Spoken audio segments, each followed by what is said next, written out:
Hi, உங்களுக்கு இன்னும் கல்யாணம் ஆகவில்லையா?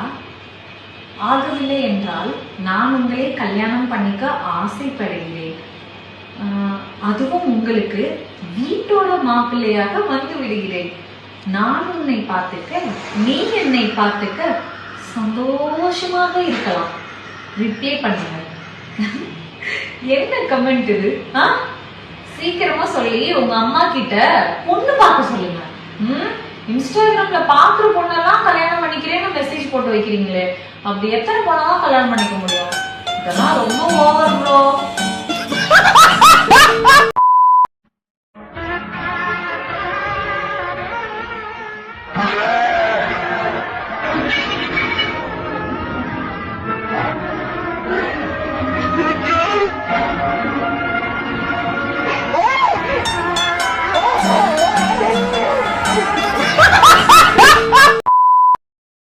புருஷன் பால் குடிக்கவே மாட்டாரா? இல்லடி, நானும் தினமும் பால் குடிப்பாருன்னு பாக்குறேன், குடிக்கவே மாட்டேங்கிறாரு. அப்ப அந்த பாலை என்னதான் பண்ணுவ? வேற என்ன பண்றது? கெட்டு போயிடக்கூடாதுன்னு பால்காரனுக்கே கொடுத்துருவேன்.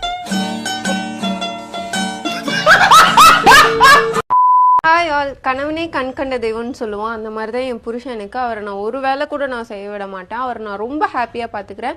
அதுவும் இல்லாமல் நிறைய வீடியோஸ்லலாம் நான் பார்த்துருக்கேன், வேலை செய்ய வைக்கிற மாதிரி தான் ஹஸ்பண்ட். அந்த மாதிரிலாம் பண்ணாதீங்க, அது ரொம்ப பெரிய ஒரு பாவமாகும்.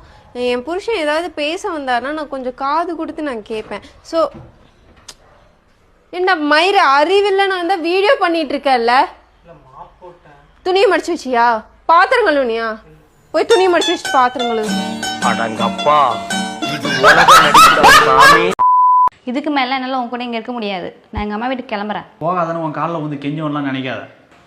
நான் திரும்பி வருவேன் மட்டும் நீ நினைக்காத. சண்டை போட்டு போகும்போது கூட ஷாப்பிங் போகிற மாதிரி எப்படி மேக்கப் போட்டு போகுது பாரு. ஹலோ. சரி, என் மேலே தான் தப்பு. வீட்டுக்கு வா. இல்லை, நான் வரதா இல்லை. வை. சரி, வீட்டுக்கு கிளம்பி வா. நான் வரமாட்டேன், என்னால் வர முடியாது. சும்மா எனக்கு ஃபோன் பண்ணி தொல்லை பண்ணாத. வை. ஹலோ. இன்னைக்காவது வீட்டுக்கு வந்துருவியா? நாம தான் இல்லை, அவங்க அம்மா பேசுகிறப்பா. அப்படியா? அத்தையா பேசுறீங்க? வீட்டுக்கு அனுப்பிச்சி விடுங்களேன் உங்கள் பொண்ணை. அவள் வெளியே போயிருக்கா, அவள் தான் வீட்டுக்கு வரமாட்டேன்னு சொல்கிறாள்ல. சும்மா எதுக்கு ஃபோன் பண்ணி தொல்லை பண்ணுற? அது ஒன்றும் இல்லை அத்தை, அவள் வரமாட்டா அப்படின்ற வார்த்தையை கேட்க அவ்வளோ சந்தோஷமாக இருக்கு. அதான்.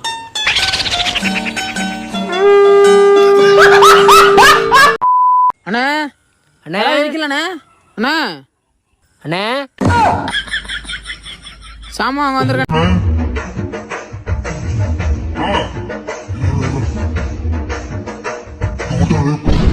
எங்கண்ணா நீ? சாப்பிட்டம்பா. என்னண்ணா இப்படி கடையை போட்டு நீங்க வாட்டுக்கு போயிட்டியே? இந்த மாதிரி எல்லாம் இருப்பாங்களா? யாராவது வந்து ஏதாவது எடுத்துட்டு போயிட்டா என்ன பண்ணுவிய? அதெல்லாம் மேல இருக்கிறவன் பாத்துக்குறான்ப்பா. யானே சும்மா அவர்கிட்ட சேர்த்து நீ பாதி பேர் கலாண்டி தின்ட்டு தர்றாங்க, அவங்களே கண்டுக்க மாட்டேங்கிற. நம்ம நாளா எங்க பாப்பாரு. அவரை சொல்லலப்பா, இந்த இவரை சொன்னப்பா. அண்ணே இந்த இதுல 2ண்ணே. இது ஒரு 10. இது வந்தா இதுல 1 50 60 மொத்தம் 320 ரூபாப்பா.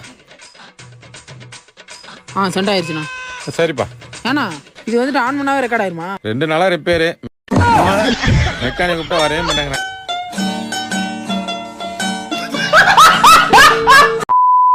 பேபி 7 ஜட்டியும் ஒரே கலர் ஓகே தானே? 7மே ஒரே கலர் வாங்கினா பாக்குறவங்க எல்லாரும் ஒரே ஜட்டி துவைக்காம போறேன்னு நினைக்க மாட்டாங்க. யார் இந்த எல்லாரும்? சொல்லு, நீதான் தைரியமான ஆளத்தை சொல்லு. சோலி முடிச்சு. அம்மா எங்க ரொம்ப நாளா உன் வீட்டுக்காரர் ஊர்லயே காணோம்? இப்படித்தான் ஒருத்தன் கேட்டான். அவனை வேட்டி போட்டு ஜெயிலுக்கு போயிட்டு நேத்தான் வந்தாரு. அம்மா தங்கச்சி, மச்சான் நான் ரொம்ப கேட்டதா சொல்லி இடத்த காலி